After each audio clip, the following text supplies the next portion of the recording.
Then Commandment 5, thou shalt never use Excel. So this actually kind of goes hand in hand with Commandment 4, and even it goes hand in hand with not having an investment team. But basically, if you can't figure it out in your head, so the investment process is really quite simple. If a company, let's say, has a market cap of $1 billion, and let's say it's trading at 20 times earnings, so trailing earnings are 50 million, for example, and let's assume those are owner earnings that you can withdraw as dividends and such to keep it simple. Well, the $1 billion market cap, whether that is undervalued or overvalued or fairly valued, one can only make a judgment of that if one can figure out the cash flows that are coming out of the business over the next, it's from now to Judgment Day, but you can approximate that to be now, between now and the next 10 or 20 years, because after that, it really doesn't matter. The terminal values become too small.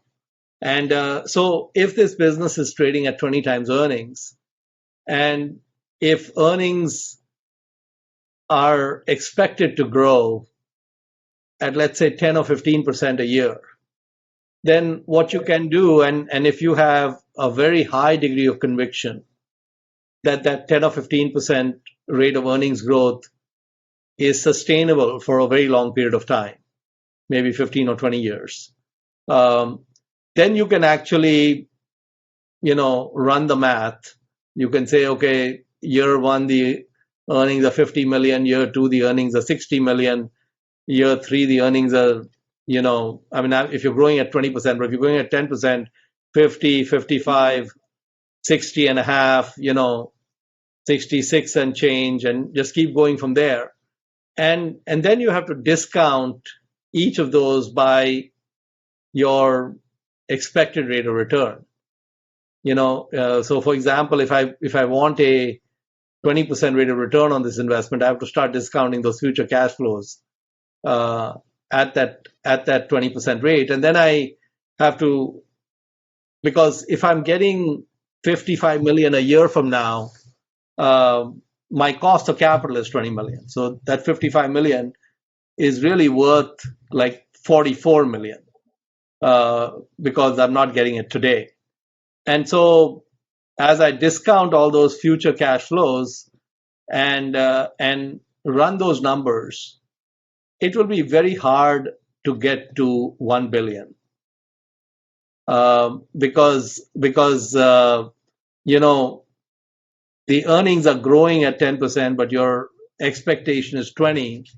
So it will be a kind of a declining future stream. Every year will be less than 50 million, in effect, and in present value. And so the math just doesn't work. Now, if you reduce your return expectations to something like 8%, it may work. If you said, I only want a 7 or 8% return, that may work. But even then, there are some heroic assumptions. And we already saw what Templeton said, that you're going to be wrong 1/3 of the time, and capitalism is brutal. So unless this is a fast-growing funeral services operation, it's not going to be there clocking 20% or 10% a year for 15 years because it's just difficult in business to have that much of a runway without people coming in to take your moat away. And so the thing is that how do we get around that? Well, the way we get around that is by making the math really simple. And the way we make the math really simple is we go back to PE01. And when we go back to PE01, all the math becomes really easy. Because then if I want to make like 25% a year, well, I get my money back in 2 or 3 years, and I still have the business, is still producing cash, and you'll find that it'll deliver that return. and it might deliver that return at a PE of 2 as well, or 3 as well. And but once you start getting to high single digits or double digits, generally speaking, the math doesn't work so well. It's a lot harder to make it work. And I think, like, for example, if we were to look at, I think like a simple case is, if we look at a business like Apple. So let's take a simple case that Apple is worth exactly $1 trillion. I haven't been tracking it. I think it's a little bit above that. But let's say it's exactly $1 trillion. And let's say I want I'm an unreasonable guy, and I want a 25% annual return on my capital, for example. Arvind knows my license plate says compound 26. So if I want a 25 or 26% return on my money, the first year that business has to produce 260 billion in owner earnings. And I don't think that's what Apple is producing right now. I'm not quite sure. Maybe someone in the class knows, or maybe you can look it up, Arvind. Arvind, what is the trailing PE of Apple, approximately? Is it like 10 times or something? I think it's higher than that, but I can get it for you. Yeah. So, but let's be generous. Let's say it's trading at 10 times earnings. Let's say that what it's saying is that Apple's making 100 billion a year. Okay, so I need 260 billion for my 26% or 25%. It's making, let's say, 100 billion, and then a year from now, let's say it's 115 billion. Let's say I'll give it that they've got a rocking market position. Earnings grow by 15%. It goes to 115 billion, and let's say for the next 10 years it's compounding at 15%. Even with 100 billion in earnings compounding at 15% for 10 years, which means that in the 10th year it will be 400 billion, because in 5 years it'll double to 200 billion, and 10 years it'll double again to 400 billion. That 10th year 400 billion is not worth 260 billion today.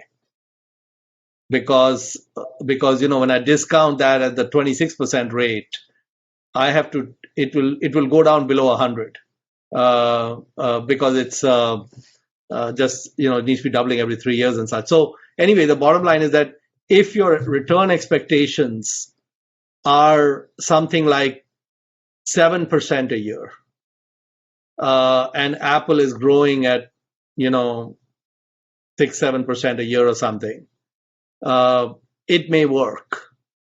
So one of the things that you can do with just playing with these 2-3 numbers, which is market cap, current earnings, and what you expect earnings to grow at, and of course, I think a lot of people would have difficulty getting to assumptions that Apple will grow 15% a year, bottom line, for 10 or 15 years without any hiccups. That may happen. It's a very dominant company in a dominant position, but we've seen a lot of past dominant companies have problems in these areas. So the thing is that when I look at something like Apple, it doesn't even take a femtosecond to take a pass.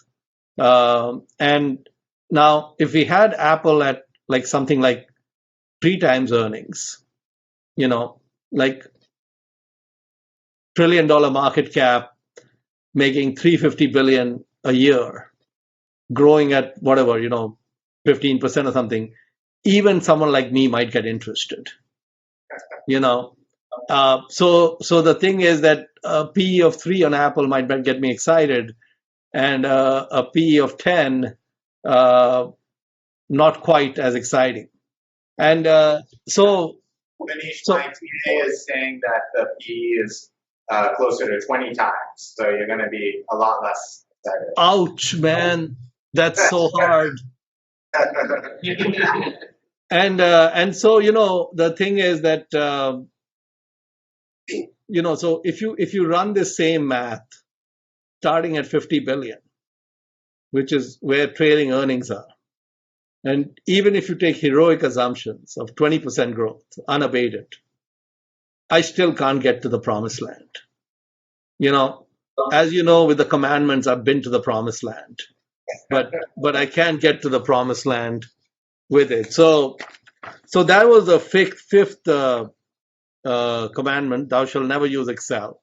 And as you saw with all the math we did, we didn't even need a calculator. Forget Excel.